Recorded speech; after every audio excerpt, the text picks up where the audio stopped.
This is the Besotted Pride of West London podcast, coming to you a couple of days after the narrow 1-0 defeat up at Old Trafford against Manchester United. Still seems a little bit pinch yourself to think we've come away, as I said, just a narrow defeat. But we're still pinching ourselves as well that we didn't really give that game a go, I don't think. And we'll also be looking forward to the visit of Newcastle United, the team that is in the most form in the Premier League this season, well, in the last few weeks at least, and a team that we need to give a little bit of payback after the defeat up at St James's Park earlier in the season. Joining me this afternoon is Lewis Holmes. How are you, Lewis? You all right, mate? Very good, thank you, Dave. I'm enjoying the Easter sunshine, and I'm looking forward to what should be a very good game tomorrow. The midweek disappointment is behind me. This season was all about sort of improving on last season, and we've done a better showing of ourselves against Man United. 4-1 aggregate over the two games. So we put the disappointment of midweek behind us, and we move on to, as I say, a very interesting game tomorrow. Yeah, I'm still recovering from the white knuckle ride of getting up there and back. And I don't know if you heard the post-match pod, but I was still stuck in traffic near Hounslow at 4 o'clock on Wednesday afternoon, looking at all the technology. Mark was driving, and we didn't hang around. Let's put it like that. But we were looking at at Waze, we looked at Google Maps, we looked at Apple Maps, and they're all saying we'll get there in time, but traffic around Birmingham was just awful, and it was just like, are we going to be walking in at half time and just wasting a whole afternoon? But fortunately, we walked in just as the whistle went for the start of the game. It couldn't have been timed any better for us. Hope everyone got back in one piece as well. Looking back at Wednesday, now the dust has settled a bit, do you think that Thomas thought that Man United were better than they actually were? I mean, we were set up to, really kind of contain them if we could and just stay in the game until 30 minutes to go. Do you think we should have gone for it a bit more? I mean, hindsight's a beautiful thing, but probably yes. That sort of stay in the game for the first 20 minutes, half hour has served us well before in the past, and catch them on the break and all that. It's worked before, and it might have, on a different day, it might have worked, but there was just a little bit of sort of deference, a little bit of just kind of wariness. The team just seemed wary in that first half hour, like, don't slip up. And it sort of showed in the kind of, we didn't look quite as confident, and there wasn't as much pomp as there usually is. But I do think, to take nothing away from Man United in their narrow 1-0 win, Ten Hag clearly learned his lessons from the fixture at the G-Tech, and they didn't allow us to play very much in those opening stages. They were on us, and we were pinned back into our box. And so it's one of those, on another day it could have gone the other way, but it wasn't our day. It was unlike Brentford. I thought. I thought we're normally a little bit more adventurous than that, and that's not to say we shouldn't be naive and just go for it every game. But not a lot. There was not a lot of quality there either. I mean, our passing was poor. Some of the decision making was average, and there was some really kind of some performances in there as well. But it's you're going to get that. It's a 3-game week, and I guess it is Old Trafford. However you want to wrap it up, we're not. I drove past the Bescott Walsall on the way back, and I looked over and I thought, oh God, we used to have to go there, and we're thinking about where we're driving back from, and you have, people say, oh yeah, blah blah blah, but we're here now, blah. But it is Old Trafford. You can't get that out of your head, surely. No, they're not. Man United aren't the team that they were in their Premier League pomp, but they're still Manchester United. They're still, as you say, it's Old Trafford. Those words have lights around them for almost every team out there. So it's a weird one. I don't know. I'm already looking forward rather than looking backwards on that one. I thought we looked a lot better with the substitutions. That triple sub that Thomas made looked a lot better. I thought Sharda looked very good, and I'd quite like to see Sharda start tomorrow. because he looked very good. Agreed. Yeah, Sharda was asking some serious questions of some seriously good players. He knocked the ball round and just kind of, I don't know how he did that. You know, he looked supremely confident, and you know, if only he could have found that finish when he was through on goal with De Gea in front of him. That would have capped off what's been an impressive start to his Brentford career. I think we're expecting some really good things. You know, yeah, obviously there's some hype, but you know, he's representing Germany now as a you know, first team player. He's scored. You know, he set up the goal against Fulham. He had a really good first half at Southampton. The more I see of him, the more excited I get, and you know, I'm not going to apologise for getting excited about new signings. Yes, there's obviously some improvements. Yes, there's a long way to go. No, he's not the finished article, but he's in a red and white striped shirt. We've got an option to buy him as a full-time B in the summer. I don't see any reason why we won't exercise that right, do you?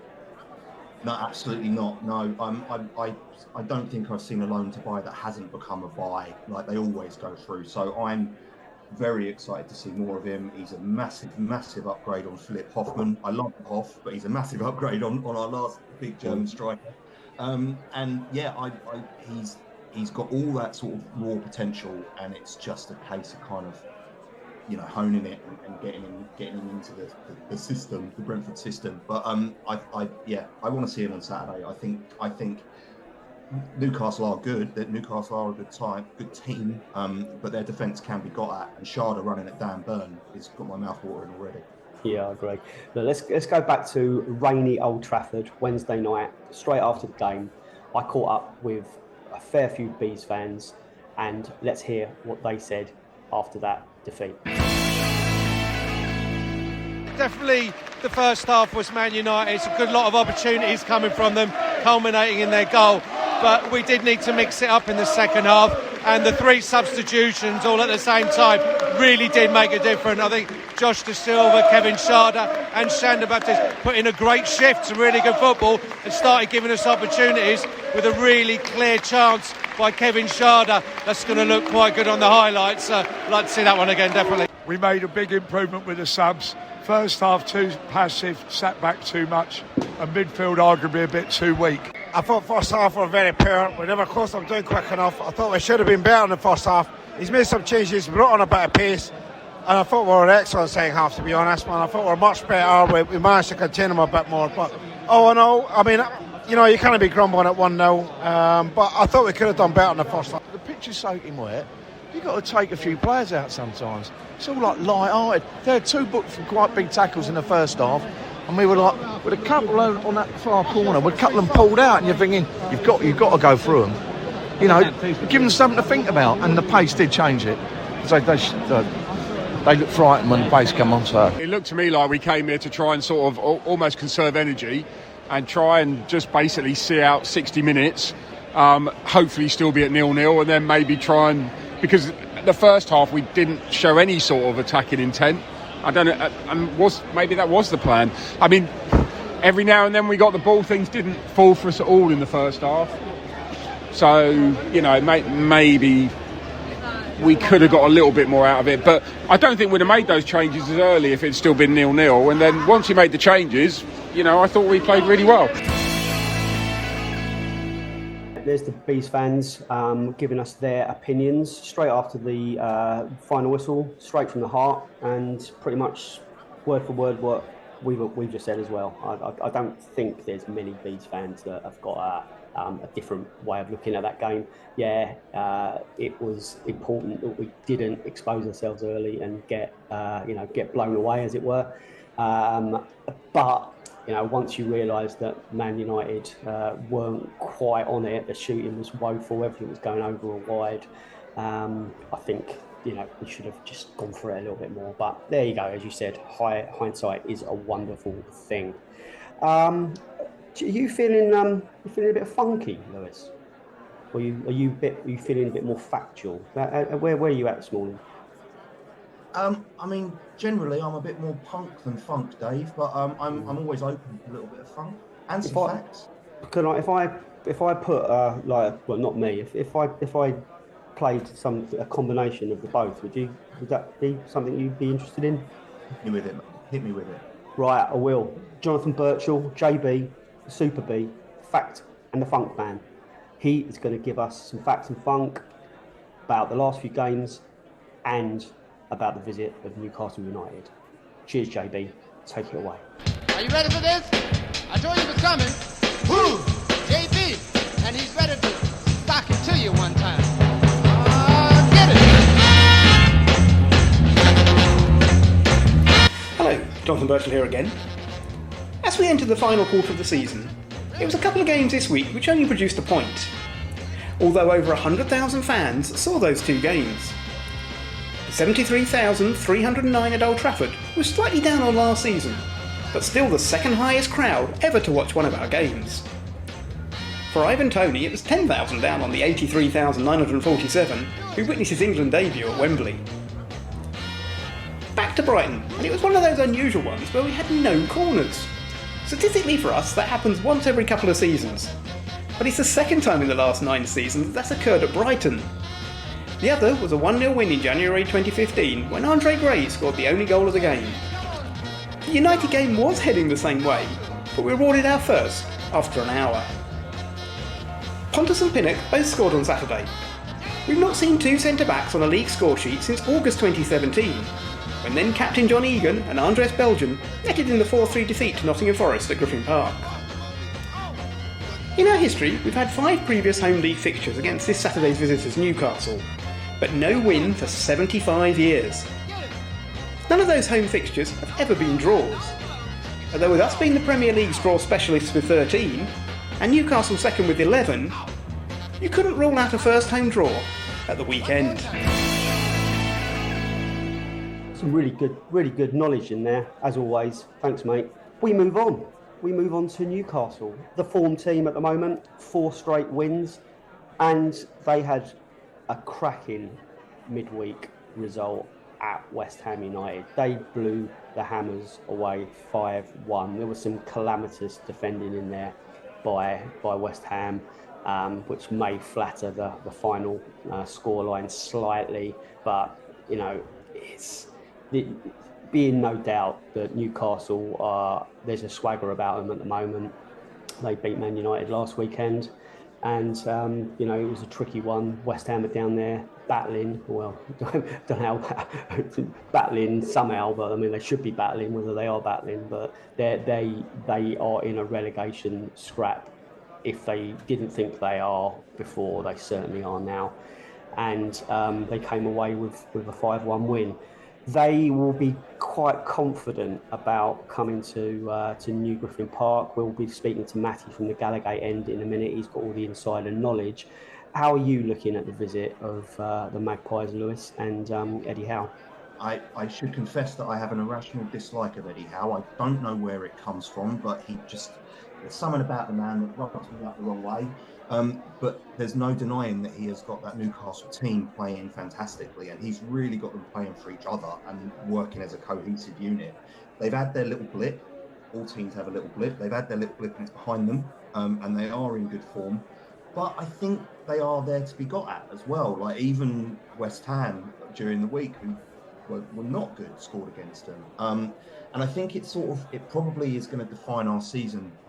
The rest of our season, this game on Saturday, because you know that us fans, we looked at the fixture list and we were like, we've got to get our points before April, because look at that run-in, before May, because look at that run-in, and we've got our points, and it could be quite easy to take your foot off the throttle. But that sort of pack that we're in at the moment with Villa and Brighton and Fulham, it's very close, it's very congested, and we could still finish higher up the table. So Saturday sort of defines whether we're on the beach or whether we're still going for finishing as high as we possibly can, I think, for me. And I think it's going to be a really good game, and I'd like to think that Thomas and the boys are going to go for it. I'd hope that you're correct in that. Yeah, I mean, I think the band of final positions that we're looking at is anywhere between, it's like 6th and 10th or 11th, perhaps, if it doesn't go the way we hoped. You know, we're still actually only 10 points behind Newcastle. Let's not forget that. You know, that's a kind of that shows you what our season's been like, and it shows you what's we're capable of achieving with a string of good results. And I like you was looking at the running and think, not filled with dread, but there's some cracking games there, and now we're safe. Surely the incentive is to just go and take as many scalps as possible and to really just go for it. I mean, we'll see what the attitude is tomorrow, and I just hope there's not a kind of a sense of kind of we're safe. It's a bit of on the beach. I don't think that's in our nature, but the defensive displays at Brighton and Man United kind of were needed probably, but I go back to my point that once you realise that Man United weren't as good as Brighton, we could probably got a little bit more adventurous at that point. Newcastle have got a lot of threats. Sam Maximan, Kieran Trippier's boot is a golden one. There's a few players in there that will concern us. Lewis, who stands out for you in that Newcastle team? I saw a comment from my irrational nemesis during the week where Eddie Howe talked about rotation, and he talked about switching up Callum Wilson and Alexander Isaac, and I think Isaac came on, didn't he? He came on as a sub, but he got a nice rest. So I fear for that on Saturday. And Trippier, like you say, I mean, Trippier has been amazing for my fantasy football team, but I will gladly bin those points off if he has a stinker on Saturday. Yeah, let's go over to Matty from the Gallagher, and let's hear what he's got to say. Over to you, Matty. Hello everyone, this is Matthew from the Gallagher Shots YouTube channel, here to talk everything Newcastle and give a little preview ahead of our game on Saturday. Now, in terms of our season so far, I can't complain whatsoever. There's been a few dodgy spells especially at the start, where we couldn't convert these draws into wins, and there's been a couple of dodgy games here and there a few months ago. But other than that, I really can't complain. We've just won our fourth game in a row. We've been to a cup final, first in 20 plus years, and we're fighting for Champions League football. Whether we'll get it, I think it's going to be a tight ask. But the fact we're fighting up there just shows how much this team has improved in such a short space of time. If you had told me this is where we would be at this point of the season, I'd have snapped your hand off at the start of it. And for me, it's down to one man, and that's Mr. Eddie Howe. His staff have done brilliantly as well, but he has really instilled a confidence, an organisation, a work ethic in this side. And yes, we've spent money, we've brought in some fantastic players, the Sven Botmans, Alexander Isaks of the world, Bruno Guimaraes as well, but we are still getting a massive tune out of the likes of Joe Willock, Joe Linton, Fabian Schär. These are players that were there well before the takeover, and they are key players for Newcastle now, and that's because of the confidence Eddie Howe has instilled in them. I am so happy with the job that he's doing, and long may it continue. And if we get European football this season, whether that be Champions League, Conference League, Europa League, I'll take any of it, and it's how we manage that next season if we get it with the squad that we have. Because so far, I mean, this squad, it's got some great players, but we're a few injuries away from having a very weak bench. Our last couple of games, we've shown that with everyone fit and firing, we're able to bring Anthony Gordon, Isak, Joe Willock off the bench like we did against West Ham, change the front three with quality players, and if we can do that in most positions, that'll put us in good stead. But right now, I just don't think the squad's just there. Jacob Murphy's the world, all respect to them, the Javier Manquillos, they're going to be players that, as much as they've tried a lot over the last few seasons and really trying to, affect games, they're not going to be good enough for where we want to go, and that's, again, with all due respect to their efforts. So, I mean, our team now, you look at the quality that's peppered around it. I said Sven Botman, he's been a stalwart at the centre-half position, but again, he's found a great partner in Fabian Schär, who's been there at Newcastle for a good 6-7 years now. A fantastic player, Swiss international, and again, a player that maybe looked like he was out the door under Steve Bruce, but Eddie Howe has took him under his wing and made him, again, a brilliant player alongside Sven Botman. But I think when you're looking out for players for Newcastle, number one is Bruno Guimaraes. Bruno Guimaraes is probably the best player I've seen at Newcastle in a good few years. His control of the ball in midfield, he's a little bit of a goal threat going forward, although he wasn't at his previous club. But you know, the forward areas, Alan St. Maximin, we all know what he can do when he's fit and firing. He's really had a little good run of form the last couple of games, getting assists in both the Man United and West Ham games.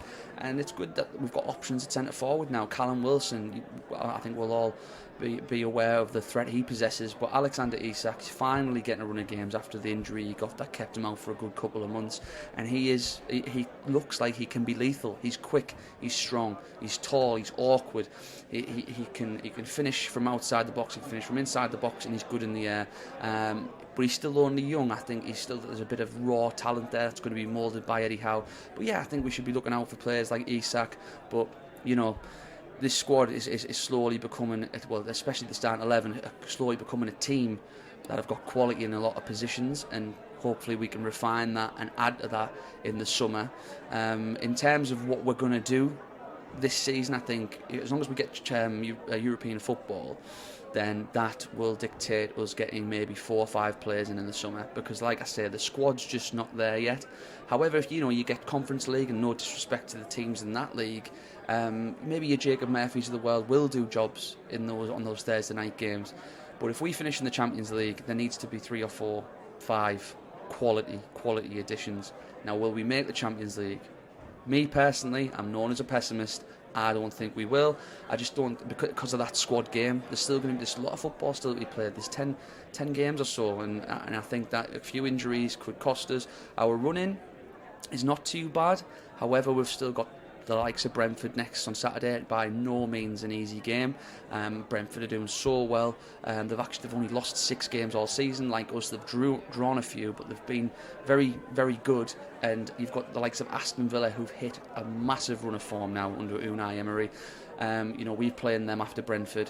So they're 2 huge games. If we get 6 points out of those next 2 games, I might, start to think we've got more of a chance. And then we've got Spurs at home, and let's see what type of state they're in. They're a club in turmoil at the moment, so let's see who's managing them and how they're doing, because we just don't know. You just don't know with Spurs. But the last time we played Brentford, St James's Park, 5-1. Did you deserve to get beat 5-1? Absolutely not. There was a couple of mistakes by you guys. I believe the last goal was an own goal, as far as I can recall. We did go 2-0 up, and I think deservedly so, but you guys came straight back into the game, got the penalty from Tony, and I thought, okay, we're in for it here. It was very, very similar to the game we've just witnessed on Wednesday night against West Ham. Maybe not as many mistakes like West Ham did, but, it looked like at half-time this is going to be a tricky one. We're going to have to really pull the socks up to get something from this game, to get these 3 points and not throw away the 2-goal lead we got. But thankfully we came out, Bruno Guimaraes scored to make it 3-1, and then it got a bit easier from there. It was part of a good winning run that we got at that point in the season, and set us in good stead and put us up where we are now. But yeah, I think this weekend it's going to be the same in terms of it's going to be a hard game. I don't think we're going to win 5-1 by no means. I think it's just down to who scores the first goal, as much as that's a bit of a cliche. If we can score the first goal, I'm confident that we can get a result. But again, at your guys' stadium, it generates a great atmosphere, and you've got players there who are a worry for any side. Now, it's easy for me as a Newcastle fan to talk about Ivan Toney. As a football fan, it's easy to talk about Ivan Toney. I appreciate he's got a cloud hanging over his head right now on whether this punishment's going to come through, how long it's going to be, how extensive it's going to be. But right now he's still played, and if he plays on Saturday, he is a massive, massive threat. A big physical presence, quick, strong, great finisher, alive in the box, just a real handful of a player, and a player I'd love to see play for Newcastle, to be honest. However, you're more than just Ivan Toney, and if I was to really pick one player that I think's got a really good threat, and I know again it's not exactly the most unique of choices, but Brian Mbeumo, really good players, formulated a good partnership with Ivan Toney or whoever else he plays with, or wherever he's played in that sort of front three. Great player, always busy, always a threat. So I think it'll all be about how quiet we can keep your forward players. We have got the best defence in the league, only conceding 20 goals so far this season. But again, we just need to be on our toes. We've shown a little bit of frailty, I think, especially last night. Dan Burn at left back could be a sort of way in for you guys. I love Dan Burn, but I think he really isn't an orthodox left back. He's a 6'6", 6'7", not very fast, but again, for what he doesn't have in pace, he makes up for in defensive positioning, grit, determination, and he's able to sort of clear the ball when the ball comes over the top in the channels, and he's a threat from set pieces, although he hasn't really scored from one yet. So I think maybe if he plays, there could be some joy for Brentford down that side. All that being said, he has played left back in the best defence in the league pretty much all the way through this season, so we'll see what happens. In terms of prediction, I'm going to try and be optimistic. I'm going to say 2-1 Newcastle. I'm going to say we take a 2-0 lead and you guys pull one back to make it a bit nervy in the final stages. But honestly, it's going to be a really hard game for Newcastle. Brentford having a fantastic season. Long may it continue that they become solidified and a stalwart of Premier League football moving forward. The manager's doing a great job. The only real Brentford fan I've spoken to over the last few years is Bean Billy. What a great guy. Loves football so much, and for him I hope that Brentford can keep progressing, just keep there in the Premier League and keep giving you guys memories.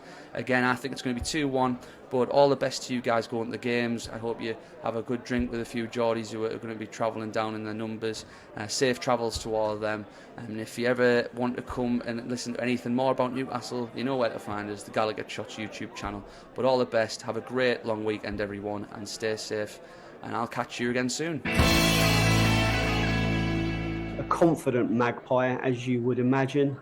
Someone who's obviously enjoying his season. Someone who's enjoying the kind of not Phoenix from the Flames, but the renaissance of a big club. I always look at Newcastle and don't get too excited. I look at them as a kind of a West Hamish kind of club. They've never won anything in my lifetime. That's not me trolling them. That's just a fact.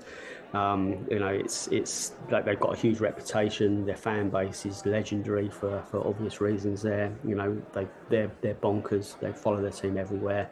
They always get behind them, and I'm expecting big noise from that corner of the G-Tech tomorrow. We have to get behind our team as well, don't we, Lewis? Yeah, we do. There's been you scratch the surface of social media, and there's a lot of talk about how the atmosphere isn't always the best at the G-Tech. I sort of wish this was a 5:30 kickoff. Those extra 2 hours those extra 2 hours in the pub yes. add a little into the fire, don't they? Yeah, but it's totally not. Do. So, and as you say, that I think the away corner is probably going to be the loudest tomorrow that's going to be all season. They're going to make a right old racket. So we got to respond, and we got to make a right old racket, and we got to get behind our team. I think it does matter a little bit that Brighton and Man U were away, and this is a home game. Obviously makes a difference. So. Yeah, we've got to be on it. We've all got to have 3 Weetabix, or 3 pints. I'm going to have the 3. You can have the Weetabix, mate. I'll go for the Pride myself. But there you go. Give us a prediction, mate. I'm going to go for a Manchester City-esque 2-1. I think it's going to be a tight game, but the sun's shining. It's a lovely 4-day weekend, and if we're going to be optimistic, let's be fully optimistic. It'll be 1-1, and then we'll score like Vissa in the last minute.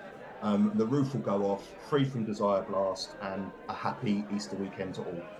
I'm going to almost mirror that. I'm going to go 3-2 instead of 2-1. So I'm predicting a little bit more goal action, a little bit more shaky defending, but goals, mate. Goals at Easter. Well, thanks for coming on, Lewis. all our best wishes still go out to Billy and the family. He's had a bit of medical news about his son, which is all right, I think. And I'm looking forward to hearing him back on the podcast next week. Got a week off, not a week off, as in there's not a weekend off. We've got Wolves away the following weekend, but there's no midweek next week, so we can have a longer look back over the last few weeks and a couple of features which we've been planning to do. But obviously, with the fixtures coming thick and fast, it only gives us enough time really to just cover the matches and look back at the previous one. So yeah, cheers, Lewis. Thanks for coming on. Subscribe to Besotted on all good podcast channels. Buy us a beer. It's always nice when you go over to Ko-fi and just a little bit of a contribution. It does pay for a couple of beers on a match day, which they always taste more delicious than when we are paying for them ourselves. So yeah, thanks to everyone who supports us. Get behind the team tomorrow. Cheer Brentford on to a famous win. We haven't beaten Newcastle for 70 odd years. We've been setting records week in, week out this season. Let's go out and set out another one and beat the Newcastle United. Cheers. Come on, you bees. Come on, you bees. Come on, you bees.